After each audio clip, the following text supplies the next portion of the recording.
Cinema వాళ్ళని చూసి రాజకీయ నాయకులు నేర్చుకుంటున్నారో రాజకీయ నాయకుల్ని చూసే సినిమాలు తీస్తున్నారో అర్థమైతలేదు పోన్రి. సినిమాలలో రాజకీయ నాయకులు వేషం వేస్తుంటే రాజకీయ నాయకులేమో సినిమా డైలాగులు కొడుతున్నారు.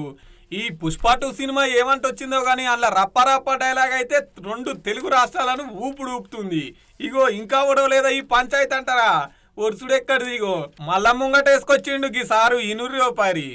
సినిమా డైలాగుల్ని పోస్టర్లుగా పెట్టినందుకు 2 రిమాండ్కు పంపారు.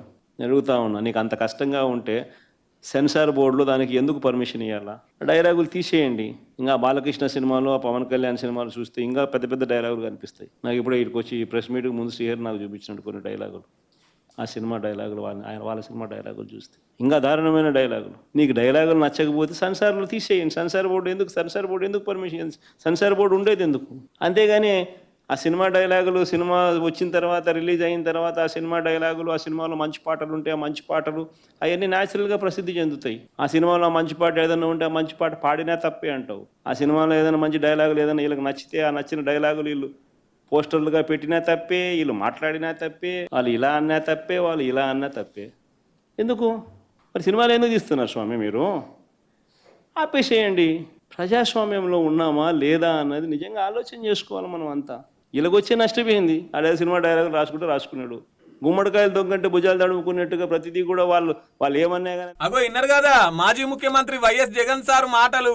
సినిమా డైలాగులు మరి మేము బయటకు వస్తే అట్నే వాడతాం, సెన్సార్ ఏం చేస్తుంది? సెన్సార్ అడ్డుకోవాలి కదా ఇటువంటి డైలాగులను.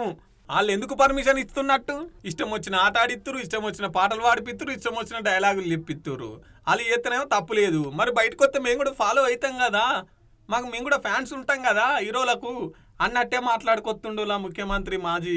ఇది మొన్నటిదాకా తెలంగాణలో కూడా నడిచింది ఈ రప్ప రాజకీయం. రప్ప ఏంది, ఎసుడేంది, ఇది క్రైము గిట్లా మాట్లాడతారా రాజకీయ నాయకులు? సినిమాలు అంటే 2 గంటలు చూస్తాం, బయటకు వస్తాం. కానీ రాజకీయ నాయకులు ప్రజల చేత ప్రజలకు ఎన్నుకోబడ్డ నాయకులు గిట్లా మాట్లాడితే గిట్లా హింసను ప్రేరేపించేటట్టుంటాయి ఆ మాటలు అని చెప్పేసి ఇంకొంతమంది మాట్లాడుకుంటున్నారు. ఓ లెక్క ప్రకారం జగన్ సార్ మాటలు కూడా లెక్కనే అనిపిస్తున్నాయి. ఎందుకంటే సినిమాలు చూసి ఈ మధ్యలో చాలా మంది చెడిపోతున్నారు. అట్లనే రాజకీయ నాయకులు కూడా చెడిపోతున్నారా ఏంది మీకు డౌట్ రావచ్చు.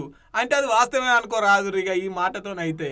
ఇక చూడాలా మరి రప్ప పంచాయతీ ఇంకెన్నొద్దులు ఉంటుందో ఏమో.